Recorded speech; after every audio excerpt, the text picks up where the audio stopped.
to the hip, hop, the hippie to the hip, hip hop. You don't stop the rocker to the bang bang boogie. Say up, jump the boogie to the rhythm of the boogie to beat. Now what you hear is not a test. I'm rapping to the beat, and me, the groove, and my friends are gonna try to move your feet.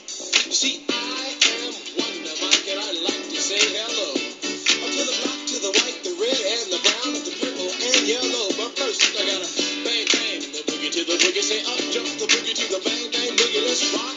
You don't stop, rock the rhythm that'll make your body rock. Well, so far you've heard my voice, but I brought two friends along. And next on the mic is my man Hank. Come on. Bonjour à tous. Bon, là vous venez d'entendre un petit extrait du groupe Sugarik Bang, Repers. Je pense que vous avez tous assisté à cette bagarre entre les Booba et Karis. Ces deux rappeurs devaient prendre un avion à Orly pour Barcelone où ils devaient se produire dans la soirée. Mais avant d'embarquer, leurs deux clans se seraient violemment affrontés sous les yeux des passagers qui étaient un peu effrayés par le spectacle. Et certains en avaient profité pour filmer la scène. Et cette vidéo, visible sur tous les réseaux sociaux, montrait bien les deux rappeurs s'agressant verbalement avant que la scène ne dégénère en bagarre générale, impliquant une dizaine d'hommes au milieu des voyageurs dans une boutique de duty free. Cette bataille rangée va entre autres entraîner de légers retards de vol et la fermeture temporaire du hall d'embarquement. Pas de raison que l'aéroport d'Orly a porté plainte contre les deux rappeurs. Je profite de ce fait d'actualité pour vous dire quelques mots sur ce genre de musique qu'on appelle le rap. À travers ce moment musical du rap, les gouvernements font croire aux minorités noires des ghettos américains et aux maghrébins des banlieues françaises qu'ils peuvent très bien s'intégrer dans le tissu social du pays sans être violents, mais tout simplement en exprimant leur haine de la société par la chanson. Le rap servirait de vecteur pour canaliser une certaine violence qui serait véhiculée par les minorités discriminées dans le pays où ils seraient nés. Par le rap, on leur donnerait l'occasion d'exprimer leur ras-le-bol de la société qui ne les intègre pas dans le tissu social du pays. Depuis sa création, le rap a toujours traîné l'image d'une musique rebelle et anticonformiste. Pour les politiques, le rap serait un focalisateur de violence urbaine. Excepté les jeunes qui s'abreuvent de toutes ces paroles des rappeurs, tout le monde pense que le rap est synonyme de violence. Issue des ghettos nord-américains, cette nouvelle forme de musique, qui était une sorte de chant parlé sur une certaine rythmique, avait intrigué ceux qui l'écoutaient, éveillé leur curiosité, mais aussi certains de leurs craintes. C'était un genre de musique pop qui serait apparu au milieu des années 70 à New York. Sous sa forme, le rap consistait à chanter des petits couplets rimés en s'accompagnant de rythmes souvent obtenus à partir d'enregistrements manipulés sur scène qu'on appelait le scratching, ou en studio par échantillonnage. On utilise indifféremment les termes rap et hip-hop. À ses débuts, le rap avait rencontré de gros problèmes d'intégration dans l'industrie musicale. En effet, provenant des quartiers dits défavorisés, les artistes rap étaient perçus comme des voyous s'essayant à la musique. Les rappeurs, pour la plupart issus de ces zones urbaines défavorisées, avaient donc logiquement été considérés comme des gens très peu fréquentables. On les voyait plus comme des délinquants qu'autre chose. C'est à cause de ce cliché que le rap avait été stigmatisé comme une musique de délinquants en fait, et pour des délinquants. C'est comme si le rap avait colporté avec lui à tous les clichés, tous les stigmates que connaissaient les quartiers dits sensibles. Comme nous le savons, le mouvement rap est né dans cette ville de tous les excès et surtout de la débâcle du capitalisme sauvage. Je parle bien entendu de la ville de New York. À cause de ce cliché de capitalisme sauvage, la ville de New York ne pouvait être que la base même de l'émergence d'un mouvement musical qui allait s'élever contre cette injustice sociale que représentait le ghetto américain. À la fin des années 70, pour échapper à la prison, le cimetière ou la drogue, certains jeunes noirs de Brooklyn et du Bronx vont préférer la résistance artistique à l'action violente en faisant de la rue leur territoire d'expression. Les règlements de compte ne vont plus se faire à l'arme blanche, mais par la danse, le graphisme et la musique. Cette nouvelle forme d'art prendra comme nom le hip-hop et se décomposera en trois disciplines bien distinctes, du moins qui regroupent l'essentiel, je le dirais. Le chant, la danse et la peinture. La peinture par le graphisme mural, vous savez, ces tags que vous retrouvez, ces dessins. Et de ces trois modes d'expression, la musique rap apparaîtra alors comme le nouveau style de musique noir dans le sillon creusé par la soul et le funk qui était précédente. Le rap est un manifeste distillant des messages politiques sur le quotidien des ghettos urbains Et en formulant l'angoisse, le désespoir ou le mal-être, il donne une voix aux proscrits, leur permettant ainsi de revendiquer, de communiquer sous la forme la plus simple et la plus accessible. Un simple microphone, une platine et quelques disques. Le succès inattendu et planétaire des premiers tubes Rapper's Delight de Sugar Hill Gang en 1979 et The Message de Grandmaster Flash en 82 feront finalement sortir cette musique du ghetto noir de New York. En France, les jeunes des cités, bien que différentes des ghettos américains, finiront par se reconnaître dans cette forme d'expression. D'abord imité, le rap des grands frères américains est assimilé puis digéré pour s'en affranchir et donner naissance à un rap spécifiquement français. Avec le succès, ce médium des classes défavorisées devient une véritable industrie génératrice de bénéfices importants pour les opportunistes du show business. Oui, là vous commencez à comprendre que voilà, on commence à prendre le contrôle de cette musique en réalité. Tout en restant inspiré par les rappeurs américains, le rap français élabore progressivement sa propre personnalité et les thèmes souvent choisis sont, au début, les revendications sociopolitiques ou les messages négatifs ou festifs. Le rapport naît commercialement dans la musique de danse des années 80 avec des groupes, comme je viens de le dire, Sugar Hill Gang et Grandmaster Flash, de Message et Chic Good Time. Il avait évolué avec le monde hip-hop, un nouveau style de danse. Mais c'est dans les années 80-90 que le rap fera son entrée dans la musique populaire américaine. Quelques années plus tard, le rap prendra une tournure plus radicale, violente ou plus légère, une musique comme la soul. Bientôt, on va retrouver d'un côté les rappeurs aux paroles crues, dont les textes parlent de drogue, de criminalité et de sexe, et de l'autre, des chanteurs plus sages comme MC Hammer, plus proches de la variété. Pour ceux qui parlaient de drogue, de criminalité, de sexe, nous avions Niggers with Attitude, Ice-T, Ice Cube.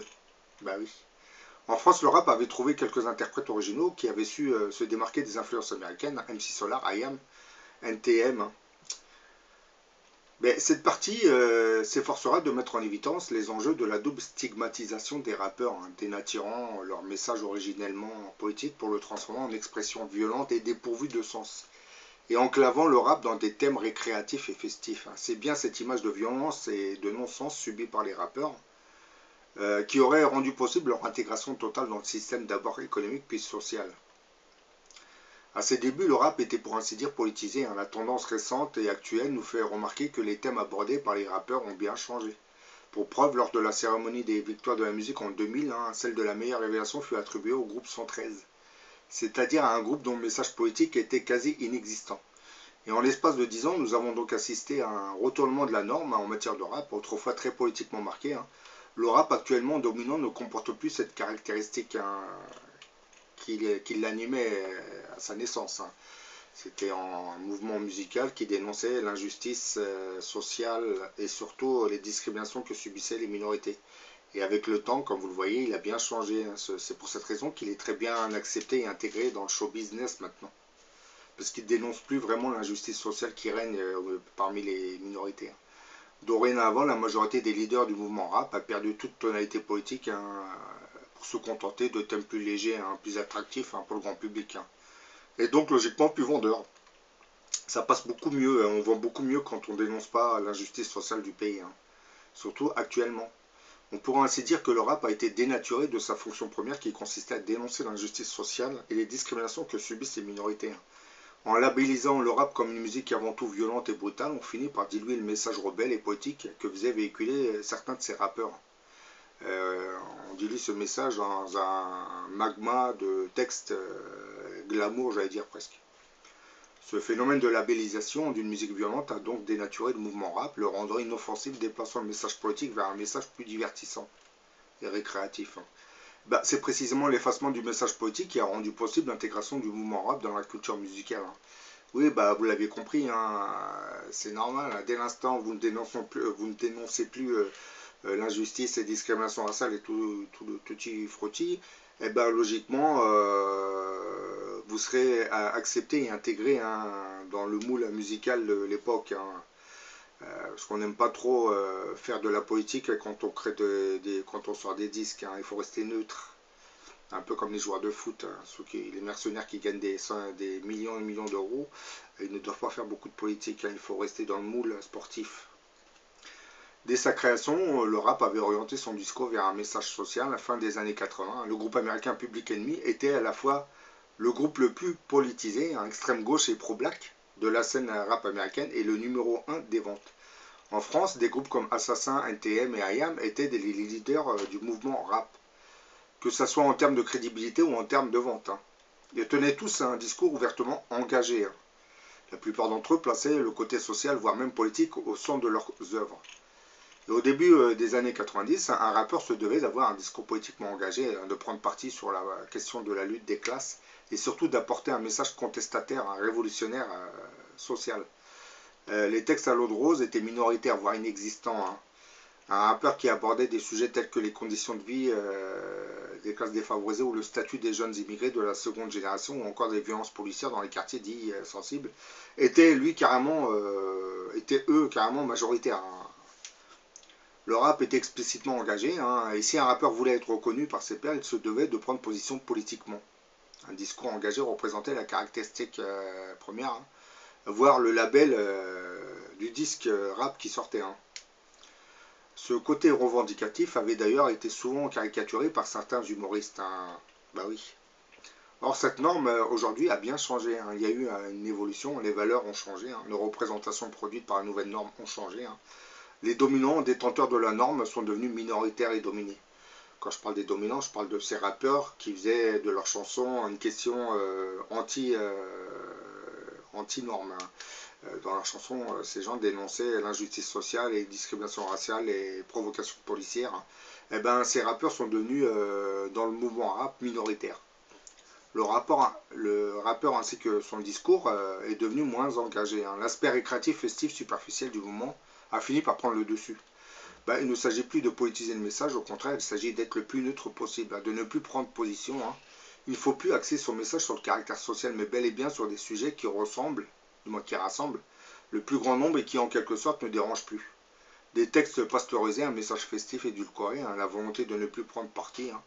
Et cela pour mieux vendre, telles sont les valeurs qui caractérisent les artistes rap de la nouvelle génération. En langage plus clair, un mouvement musical dont le contenu des vidéoclips servait plus à pervertir une jeunesse en mal de vivre qu'à la sauver de la détresse sociale. Voilà, on nous a présenté des rappeurs comme des rebelles à la société. Aujourd'hui, beaucoup de ces rappeurs en réalité vous chantent des chansons à l'eau de rose. Ils ne dénoncent plus grand chose. Peut-être que la pression gouvernementale et policière se fait de plus en plus grande contre eux, et surtout depuis les attaques terroristes de Daesh, donc on n'ose plus trop attaquer l'autorité, les institutions de l'État, de peur d'être répertoriés dans la catégorie terroriste. Bah oui. Vous voyez, comme quoi les attaques de Daesh servent bien les intérêts de l'oligarchie indirectement. Puis là, je ne vais pas trop parler de ce fait divers à l'aéroport d'Orly. C'est caractéristique de certains groupes de rap. Cette violence ne m'étonne même pas parce que le rap, on essaie de canaliser la violence à travers le rap. Beaucoup de ces jeunes qui se lancent dans le rap, certains d'entre eux, je ne dis pas tous, étaient quand même plus ou moins violents quand même. Je précise, certains d'entre eux, pas la majorité, parce que certains chanteurs de rap, eux, se contentent de chanter leur haine de la société. Rien de plus. Bon voilà, j'en ai fini avec cette petite vidéo. Je l'ai faite juste pour vous faire un petit historique du rap. Pour que vous puissiez comprendre que le rap n'est plus ce qu'il était d'un mouvement rebelle, c'est devenu bisounours maintenant. Bah oui.